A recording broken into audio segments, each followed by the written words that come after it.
봄 소식과 함께 그 세상에 꽃이 가득한 것 같습니다. 저는 그런 생각을 하는데요. 세상 신비한 것이 꽃인 것 같아요. 아니, 꽃이 어떻게 저렇게 아름다울 수 있을까? 왜냐하면 여러분, 얼마 전까지만 해도 앙상했던 가지인데 그 가지 한 가지 한 가지, 또 한 나무 한 나무에서 꽃이 정말 온갖 색깔로, 또 온갖 빛으로, 또 온갖 향기로 가득한 것 보면 이거는 저희가 이렇게 볼 수 있고 감탄할 수 있지만 어떻게 이렇게 아름다운 것이 여기에 나타났을까 하는 것은 참 상상할 수 없는 은혜와 신비가 그 꽃 한 송이에도 다 들어있구나 하는 생각을 가져보게 됩니다. 우리 교회 곁에 꽃동네가 있어서 참 좋습니다. 꽃동네가 있어서, 그리고 그 꽃동네 사이를 가로지르는 길에 보면 정말 지금은 아마 오늘도 아마 빛이 비치면 그 피어있는 꽃들이 또 자기의 색깔을 뽐낼 것입니다만 참 그 길을 지금은 아마 절정의 아름다움을 뽐내고 있는 그런 시절을 저희가 함께 보내고 있습니다. 여러분, 사람이 꽃을 보면 참 재미있습니다. 여러분, 꽃을 보면 사람들이 꽃에게로 가까이 다가가게 되어져 있습니다. 그리고 다가가서 눈으로 보고 또 손으로 이렇게 만져보기도 원하고 또 꽃향기를 맡아보기도 하고, 또 여자분들은, 또 남자도 마찬가지입니다만 그 앞에서 꼭 사진을 찍으려고 그러더라고요. 그래서 요즘 꽃나무 밑에 가보면 저마다 카메라를 다 그 꽃 찍느라 이렇게 포즈도 취하고 하는 모습을 참 자주 우리 곁에서 볼 수가 있습니다. 제가 벚꽃이 많이 피어있는 한 길을 지나다가 외국인 한 쌍이 너무 행복하게 그 벚꽃을 즐기는 모습을 봤습니다. 근데 재미있는 것은 두 분이 한복을 입고 계시더라고요. 외국분인데 한복을 입고, 한 분은, 여자분은, 그 여성 외국인은 노란색 한복을 입으셨어요. 요즘 한복이 많이 바뀌었는데 어디서 그런 한복을 빌렸는지 모르겠어요. 노란색 한복을 입고 계시고, 또 남자분은 그 푸른색 계통에 또 붉은색 이렇게 장식이 되어 있는 한복을 입고, 두 분이 그 벚나무 밑에서 얼마나 즐겁게 한때를 보내고 있는지 참 보기가 좋다 하는 생각을 했는데요. 근데 그 주변에 꽤 많은 사람들이 함께 그 꽃놀이를 즐기는 모습을 볼 수가 있었습니다. 근데 제가 재밌는 것 한 가지를 발견을 했는데, 그 두 사람, 외국인뿐만 아니라 그 꽃길을 걷는 모든 사람들, 함께 걷는 사람들이 느낌과 분위기와 모든 것들이 너무 비슷한 거예요. 여러분, 그래서 같이 걷는 사람은 닮았더라고요. 같이 꽃을 보러 나온 분이, 어떤 분들은 옷을 같이 맞춰와 입기도 하고, 또 어떤 분들은 표정이 같기도 하고, 또 생김새가 같기도 하고, 제가 그 모습을 보면서 함께 걷는다고 하는 것은, 함께 한다고 하는 것은 저렇게 닮아가는 느낌을 주는 것이구나 하는 생각을 하게 되었습니다. 하나님께서 우리에게 주신 가장 중요한 약속이 뭐냐 하면, 예수님께서 우리와 함께 계시겠다. 내가 너희와 함께 세상 끝날까지, 내가 장차도 또 지금도 언제까지나 내가 너희와 함께 하겠다 하는 그 약속의 말씀을 하나님께서 우리들 가운데 허락하셔서 저희는 그 약속을 임마누엘의 약속으로, 우리와 함께 하신다, 세상 끝날까지 함께 하신다 하는 약속으로 하나님으로부터 그 약속을 받고 살아가고 있습니다. 여러분, 지금도 이 예배 자리 이 가운데 성령 하나님께서 함께 하셔서 임재하시고, 또 하나님께서 성삼위 하나님으로 함께 하셔서 우리의 예배를 기뻐 받아주시고 계신 줄 믿습니다. 이것이 복음 중에 복음이죠. 하나님께서 우리 가운데 함께 하신다고 하는 약속. 여러분, 그런데 우리 신앙인들 가운데 예수님께서 함께 하신다는 거 하는 것을 잘 믿지 못하거나 혹은 잘 느끼지 못하는 분들이 평생 신앙생활을 했다고 하는데, 하나님을 내가 잘 모르겠어요, 내가 하나님 함께 하시는 줄 잘 깨닫지 못하겠어요 하는 말씀을 내어놓는 분들을 간혹 만나볼 때가 있습니다.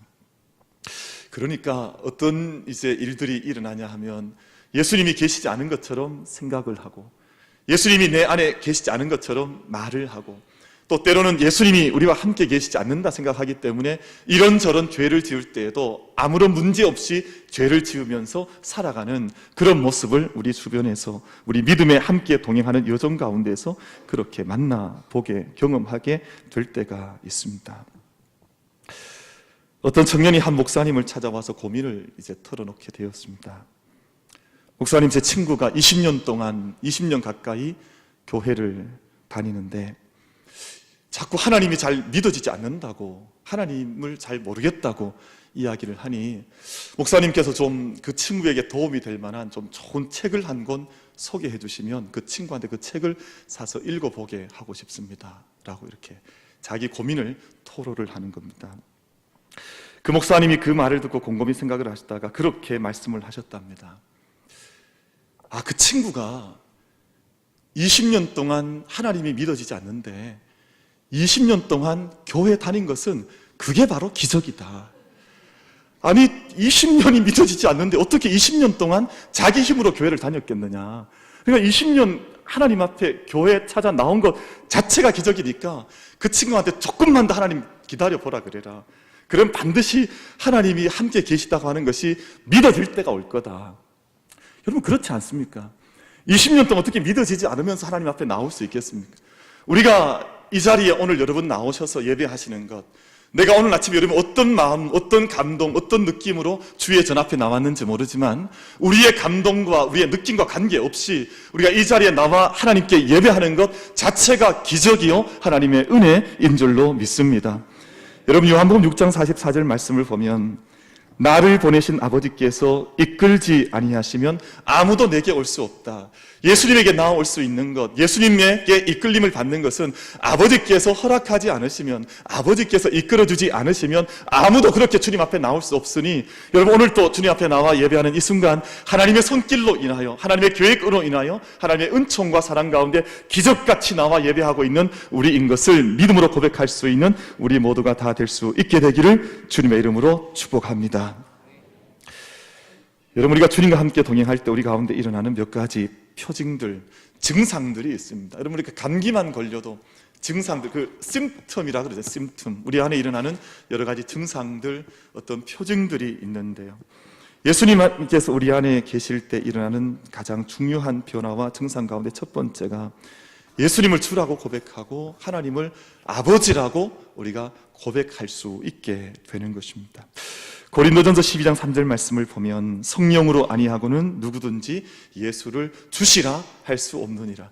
성령 하나님께서 그렇게 나를 건강하시지 않으시면, 이끌어 주시지 않으시면 내가 예수님을 향해서 주님, 나의 주님이라고 고백할 수가 없게 된다고 하시는 것입니다. 사도 베드로가 가이사라 빌립보에서 예수님을 그리스도라고 고백했을 때 이것을 내게 알게 하신 이는 내 아버지시라고 주님께서 그렇게 칭찬해 주시는 대목을 제가 말씀을 통해서 기억하고 있을 것입니다. 우리가 성령을 받았기 때문에 하나님을 아빠, 아버지, 또 아바, 아버지라고 우리가 함께 부르게 되는 것입니다. 여러분, 믿음의 가정을 보면 재미있지 않습니까? 저희 어머님께서도 평생 신앙생활 하시면서 하나님 부를 때 하나님 아버지 그렇게 부르시다가 하나님께 부름을 받았습니다. 저도 마찬가지입니다. 저도 지금도 하나님께 기도하고 늘 아버지 부를 때마다 하나님 아버지라고 부릅니다. 저희 아들 녀석도 마찬가지입니다. 저희 딸도 기도할 때마다 하나님 아버지라고 부르더라고요. 근데 저희 어머니도 아버지라고 부르고, 저도 아버지라고 부르고, 저희 아들, 딸도 아버지라고 부르지만 저희는 이것이 아무것도 이상하지 않습니다. 이게 너무나 당연한, 왜냐하면 하나님께서 우리의 아버지가 되신다고 하는 이 믿음의 고백을 성령께서 주시라고 우리 가운데 가르쳐 주지 않으면 할 수 없는 것처럼 믿음의 모든 자녀들은 아바, 아버지, 우리 하나님을 아버지라고, 우리 주님을 주라고 그렇게 고백하게 되는 줄로 믿습니다. 이것이 가장 중요한 우리 가운데 나타나는 믿음의 징후이지요. 하나님께서 주신 은혜가 깨달아지고 그 은혜 때문에 우리가 가지게 되는 또 하나의 중요한 표징이 뭐냐 하면 우리 마음속에 사랑하고 싶은 마음, 또 용서하고 싶은 마음, 그것들이 자꾸만 일어나는 거예요. 여러분, 뭔가가 이렇게 자꾸 세상이 아름다워, 사람들은 세상을 보고 아름답다고 말하지 잘 않습니다. 왜냐하면 여러분, 자연은 아름답고 모든 게 좋아 보이지만 세상이 이루어져가는 역사의 운행이나 이 땅에 일어나고 있는 많은 정치적인, 경제적인, 교육적인, 모든 문화적인 면면을 보면 마음속에 어그러짐이 있죠. 또 아픔이 있죠. 맞습니다. 그것은 사실이나, 그러나 그것 때문에 마음속에 절망이 끼어들고 또 마음속에 어둠이 깃드는 것이 아니라, 비록 이러하다 할지라도 내가 이 땅 가운데 하나님의 세계를 그 깊은 곳에 다시 한번 바라보면서 이 땅을 다르게 볼 수 있는 믿음의 눈들이 그 믿음의 사람 가운데 열려지기 시작하게 되는 것이죠. 여러분, 그래서 정말 믿고 또 정말 원수 같은 사람도 예뻐 보이는 구석이 나타나기 시작하는 거예요. 그분이 아무리 어떤 일들이 아무리 어그러져 있는 것 같이 보인다 할지라도 내 안에 하나님의 은혜가 임하고 예수님께서 내 안에 계시게 되면 그 어떤 것들이 자꾸만 더 귀하게, 더 아름답게, 더 사랑스럽게, 정말 더 아름답게 보여지는 믿음의 꿈틀거림들이 내 안에서 이루어지게 되어져 있는 것입니다. 그것이 은혜가 깊어져 가는 것이죠. 여러분, 지금 곁에 있는 분의 얼굴이 아름다워 보이십니까?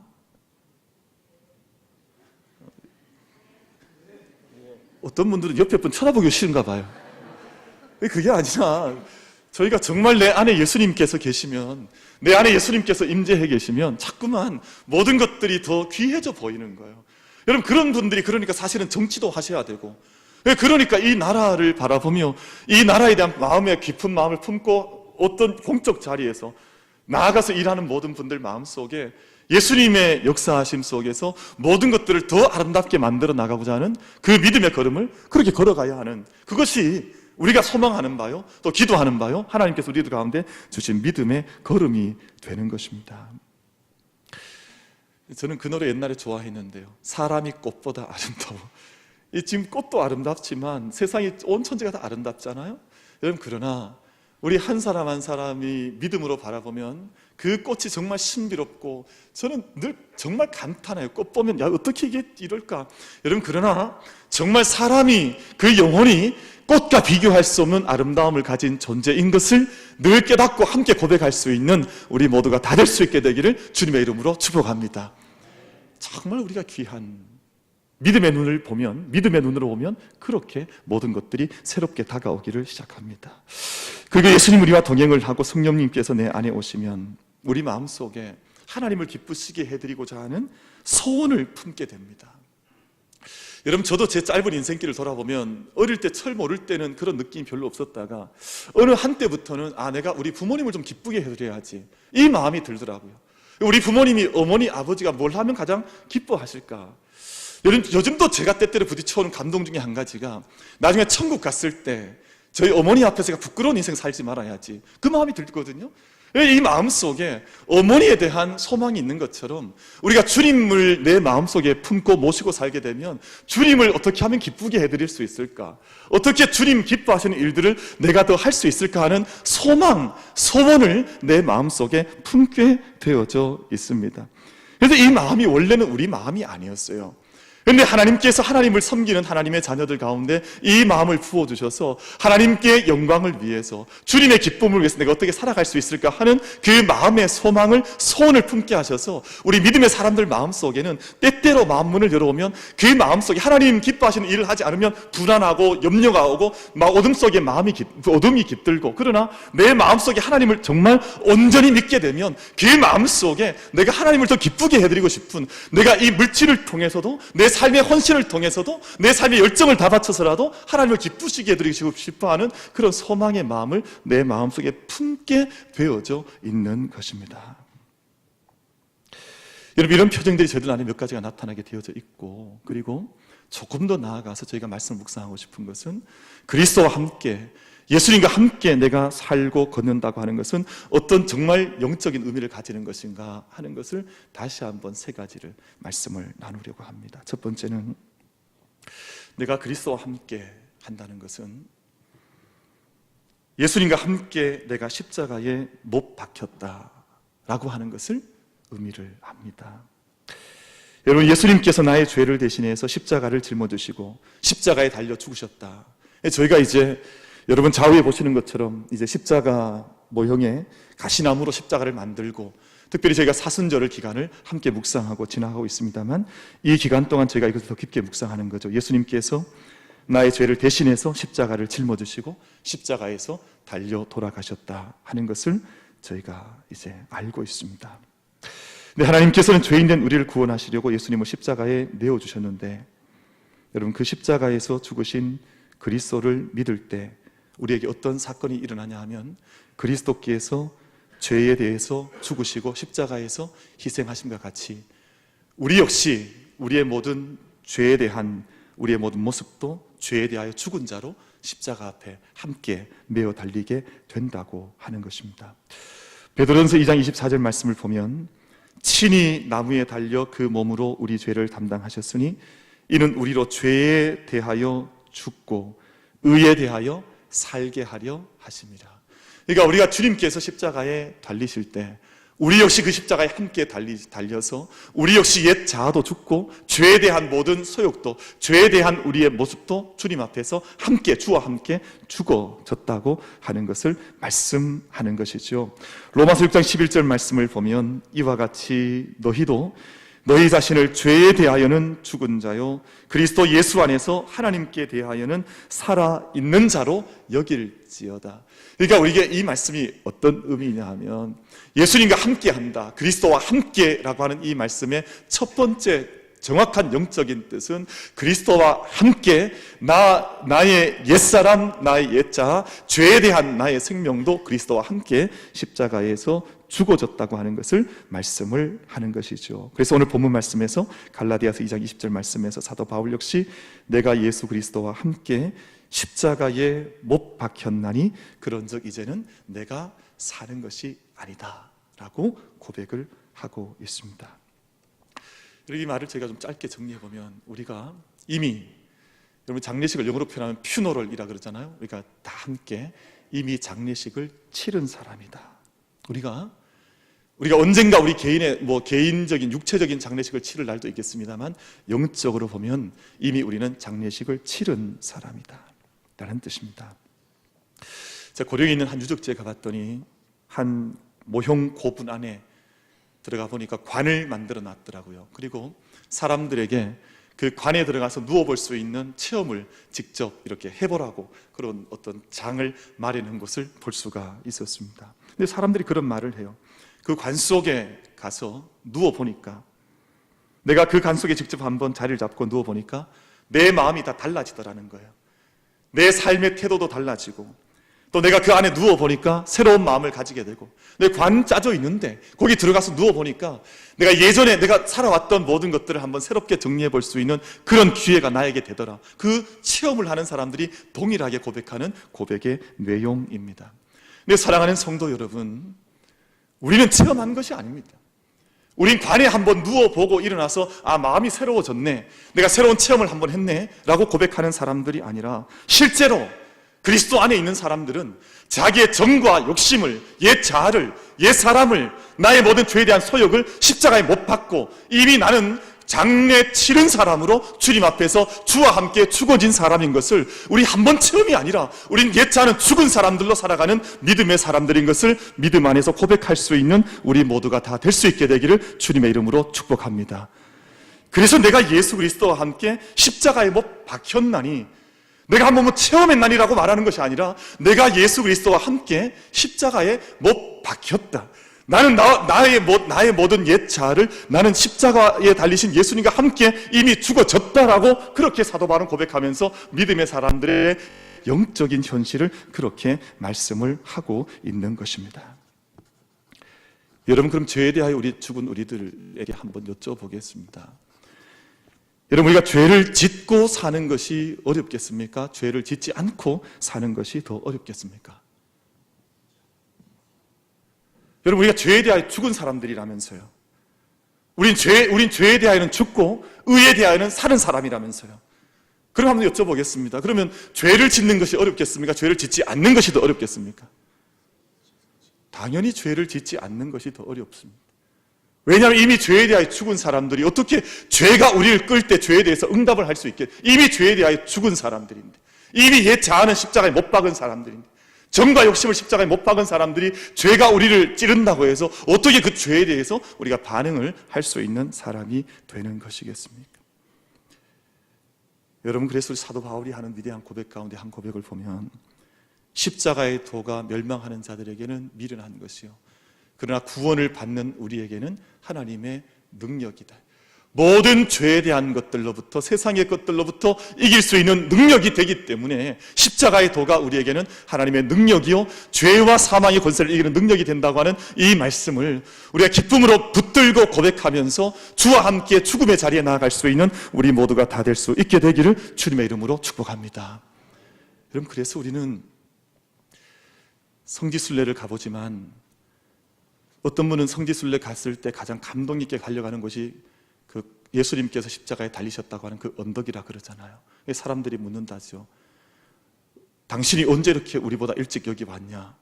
어떤 믿음의 진정한 고백을 내오는 사람은 나는 지금 온 것이 아니라 이미 2000년 전에 이 언덕 위에 올랐었노라고 고백한다 그러지 않습니까?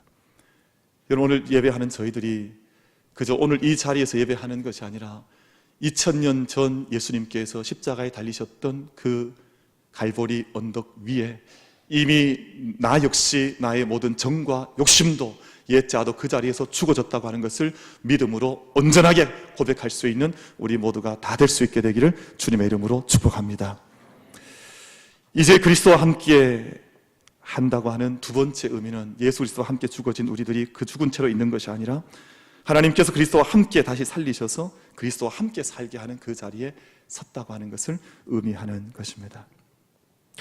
우린 죄와 세상에 대하여 죽고 죽은 자로만 살아가는 것이 아니라 새 생명으로 다시금 살아가는 자들입니다. 종교개혁을 감당을 해나가셨던 마틴 루터는 그리스도의 자유라는 논문에서 그리스도와 우리의 관계를 결혼한 부부에 빗대어서 표현을 했는데요, 우리가 그리스도를 믿는 것은 우리 영혼이 그리스도와 함께 결혼하는 것과 같아서 부부는 여러분 결혼하고 난 후에 모든 것을 공유하지 않습니까? 모든 것을 함께 주고받지 않습니까? 물론 요즘은 세태가 이상해져서 부부 것 따로 남편 것 따로 다 구분해서 이상하게 살아가지만 원래 부부 개념은 그런 것이 아니죠. 여러분, 그리스도 있는 부부들은 그렇게 살아가는 것이 아니죠. 함께 한 몸이 되어서 자기 주머니 따로 차고 이상한 자기 것 따로 챙기고, 여러분 그것은 그리스도인의 가정이 아닙니다. 그러니까 그리스도인은 그렇게 사는 것이 아니라 함께 모든 것을 공유해 나가는 것인데요, 이 마틴 루터는 그런 설명을 한 것이죠. 그리스도와 우리가 함께 믿음 안에서 하나가 되는 것은 그리스도께서 가지신 모든 것을 우리가 공유하는 것이다. 근데 그리스도께서 가지신 것이 무엇입니까? 그리스도 안에 있는 모든 생명, 그리스도 안에 있는 모든 충만함, 그리스도 안에 있는 구원의 모든 능력이 우리 안에 흘러 들어와서 이제는 내가 이제 죽음 가운데서만 사는 것이 아니라 그리스도의 모든 귀하고 온전한 것들을 내가 충만히 내 안에 누리면서 살아가는 거룩한 교환이 이루어진 삶을 살아가는 것이다. 제가 언젠가 표현 한번 했습니다만 우리 안에는 거룩한 위대한 교환이 이루어져서 그리스도의 모든 충만함과 그의 사랑과 생명이 내게 흘러와서 이제는 내가 그 그리스도의 모든 것들을 선물로 받고 살아가는 생명의 사람들로 살듯이 살아가는 존재가 바로 우리들이라고 말씀하는 것입니다. 로마서 6장 4절 말씀을 보면 그러므로 우리가 그의 죽으심과 합하여 세례를 받음으로 그와 함께 장사되었나니 이는 아버지의 영광으로 말미암아 그리스도를 죽은 자 가운데에서 살리심과 같이 우리로 또한 새 생명 가운데에서 행하게 하려 하심이라.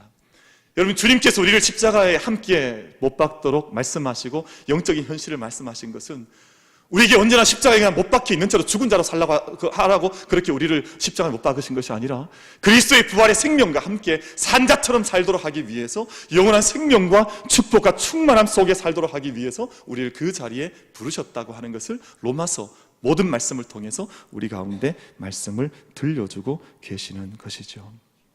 사랑하는 성도 여러분, 그리스도의 생명이 우리 안에 나타나도록, 또 우리가 그리스도의 생명을 가지고 세상을 깨우며 또 다인 모든 세상 사람들에게 생명을 나누어 주며 그리스도의 생명의 충만한 전달자로 살아갈 수 있는 우리 모든 예배자들이 다 될 수 있게 되기를 주님의 이름으로 축복합니다. 예수님 안에 거하고 또 예수님의 생명을 받고 누리는 모든 사람들은 그 생명의 충만함 속에서 새롭게 빚어지는 인생을 살아가게 되는 것이죠. 어떤 한 전도사님께서 도자기를 잘 만드시는 성도님의 집에 방문을 신방을 하셨다가 두 개의 예쁜 꽃병을 바라보시면서 너무 이렇게 좀 투박하긴 하지만 잘 만들어져 있는 꽃병을 보면서 물은 거죠. 집사님, 이 꽃병은 얼마나 하는 꽃병입니까? 이렇게 물었더니 그 성도님께서 말하기를 그 꽃병은 파는 꽃병이 아니라고, 그 꽃병은 다른 것들은 다 팔 수 있지만 그 꽃병은 파는 것이 아니다. 그렇게 이제 이 말씀을 하면서 그 이유를 설명을 해 주셨습니다.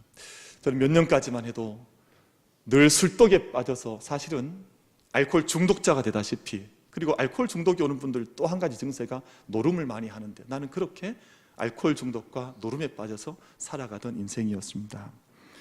근데 그 모습을 지켜보던 한 친구가 너무나 안타까우니까 어느 날 강권에서 나와 함께 교회를 한번 가보자 라고 해서 손을 이끌고 교회를 갔다가 돌아오는 길에 쓰레기장에 버려져 있는 진흙덩어리, 흙덩어리 한 덩어리를 그날 보게 되었습니다.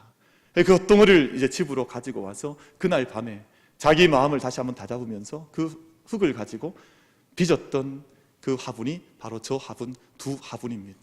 그날 밤에 생각하기를, 내가 이 손으로도 저 흙덩이를 이 화분으로 빚을 수 있다면 내 인생을 하나님께서 새롭게 빚을 수 있지 않겠느냐 하는 마음을 가지게 되었고, 그 이후로부터 주님 앞에 서기 위해서 노력해 왔습니다. 그것이 그 두 개의 화분이라는 것입니다. 사랑하는 성도 여러분, 우리 믿음의 사람이 산다고 하는 그 의미는 무엇입니까? 그리스도와 함께 거하고 있다고 하는 의미는 무엇이겠습니까? 여러분, 우리가 우리 자신의 삶을 결정짓는 자들이 아니라 우리가 주님 손안에 우리 자신이 온전히 올려드려지면 주님께서 우리 인생을 아름답게 빚어주시고 가장 예쁜 모습으로 빚어주시고 가장 귀한 모습으로 빚어주시는 그 믿음의 빚어짐 속에 그리스도와 함께 거할 수 있는 우리 모든 믿음의 성도들의 믿음의 여정, 생명 충만한 여정이 다 될 수 있게 되기를 주님의 이름으로 축복합니다. 여러분, 이제 주님과 함께 사는 사람은 그리스도와 함께 영광을 얻게 될 것입니다. 우리가 시간적으로 펼쳐볼 수 있겠죠. 시간적으로 펼쳐보면 과거에 우리는 주님과 함께 죽었고 현재는 주님과 함께 살고 장차 그리스도의 영광에 참여할 자들로 우리가 살아가는 것입니다. 골로새서 3장 4절 말씀을 보면 우리 생명이신 그리스도께서 나타나실 그때에 너희도 그와 함께 영광 중에 나타나리라. 그리스도께서 나타나시게 될 때 너희도 영광 중에 나타나게 될 것이라고 하는 미래의 장래의 영광을 주님께서 말씀을 하셨습니다. 지금은 우리가 믿음으로 그리스도를 바라보며 그리스도의 임재를 체험하지만, 여러분, 천국에 가면 하나님 영광의 나라에 거하게 되면 그때는 그렇게 믿음 강조하지 않아도 될 것입니다. 여러분, 믿음의 사람들이 믿음 때문에 얼마나 트라우마가 많습니까? 어떤 사람은 믿음 좋다고 하고 또 어떤 사람은 믿음이 뛰어나다고 하는데 나는 믿음이 적은 것 아닌가? 평생 어찌 보면 믿음 트라우마 속에 우리가 살아갈 때가 많지 않습니까? 저분은 저렇게 믿음이 좋은데 나는 왜 이렇게 믿음이 없을까? 여러분, 그래 천국 가면 믿음이 필요 없습니다. 여러분, 천국에 믿음 가지고 사는 그런 나라가 아닙니다. 여러분, 혹시 여러분 가정에 엄마, 아빠, 아들, 딸 있으면서 여러분 같이 살면서 믿음 가지고 사는 분들이 있습니까? 저 방에는 우리 어머니가 계실 거다. 저 방문을 열면 우리 딸이 저 방에 있을 거다. 이런 믿음을 늘 요구받는 가정이 있으세요? 우리 그렇게 살아가지 않습니다. 왜냐하면 당연히 우리 딸 혹은 우리 아들, 우리 어머니, 아버지가 우리 집에서 늘 함께 사시잖아요. 그것은 믿음을 요구하는 것이 아니거든요. 여러분, 천국은 그런 것입니다. 천국은 지금 우리가 이 땅에 살아가는 동안에는 늘 하나님에 대한 믿음을 요구받고 또 믿음으로 살아가는 것이지만, 하나님 앞에 가면 그 영광 앞에 서게 되면 우린 믿음으로 사는 것이 아니라 당연히 그냥 실체로 하나님의 영광에 참여한 자들로 살아가게 되고 그리스도의 모든 영광을 우리의 영광으로 함께 받아서 그 영광을 누리며 참여하며 그 영광 속에 살아가게 되는 것입니다. 사랑하는 성도 여러분, 우리 주님께서 우리 가운데 다시 오실 때 우리가 구속받은 하나님의 자녀들답게 새 생명으로 나타나고 또 그 영광의 놀라운 영광에 함께 참여할 수 있는 하늘의 상속자가 될 것을 늘 기대하며 기다리며 살아갈 수 있는 참 믿음의 사람들, 참 영광을 마음속에 늘 품은 믿음의 사람들로 함께 살아갈 수 있는 우리 모두가 다 될 수 있게 되기를 주님의 이름으로 축복합니다.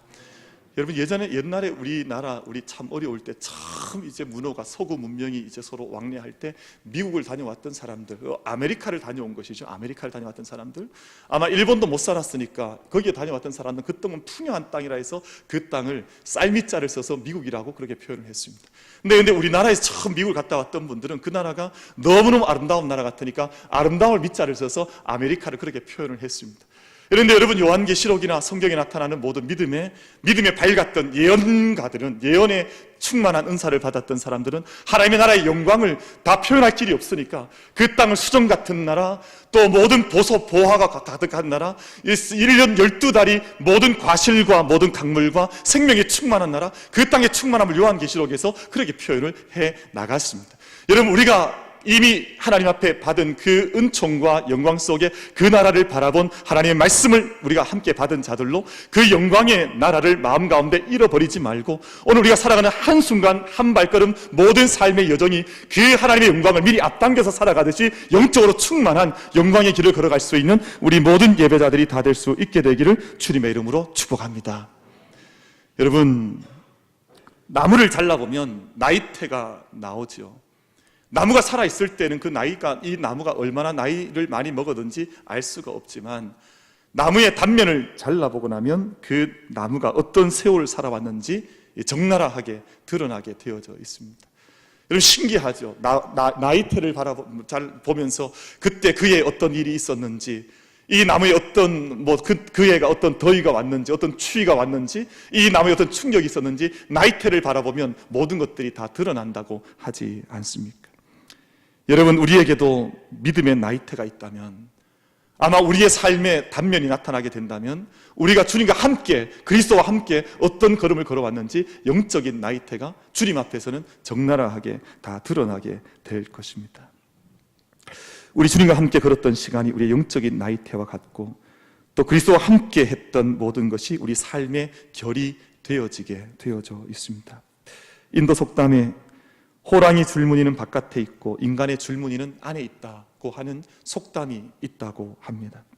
인생을 살다 보면 우리 주님과 함께 살기 위해서 생겨난 삶의 결들이 정말 그리스도와 함께 우리가 했던가, 내가 그리스도와 함께 죽은 자였던가, 내가 그리스도와 함께 지금도 살고 있는 자인가, 내가 그리스도의 영광을 날마다 사모하는 자인가 하는 것들은 주님 앞에 우리의 삶의 결들로, 믿음의 나이테로 주님 앞에 나타나게 되어져 있을 것입니다.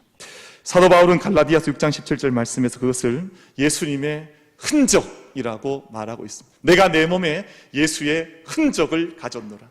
여러분, 이것은 우리의 외적인 상처를 말하는 것이 아닙니다. 사도 바울이 이곳저곳 다니면서 났던 외적인 어떤 아픔이나 육체의 어떤 났던 고통을 증표를 말하는 것이 아니라 그 영혼 속에, 그 삶 가운데 있는 예수님의 흔적이 영혼 속에 그리스도와 함께 죽고 그리스도와 함께 걷고 있고 그리스도와 함께 얻게 될 그 모든 영광의 흔적이 내 영혼 속에 있다. 사도 바울은 갈라디아서 6장 17절 말씀에서 그렇게 고백을 하고 있습니다. 이 시간 예배하는 저희들, 그리스도와 함께 살아가는 모든 인생의 여정 속에 그 믿음의 흔적이 더 깊어져 가는 우리 모두가 다 될 수 있게 되기를 주님의 이름으로 축복합니다.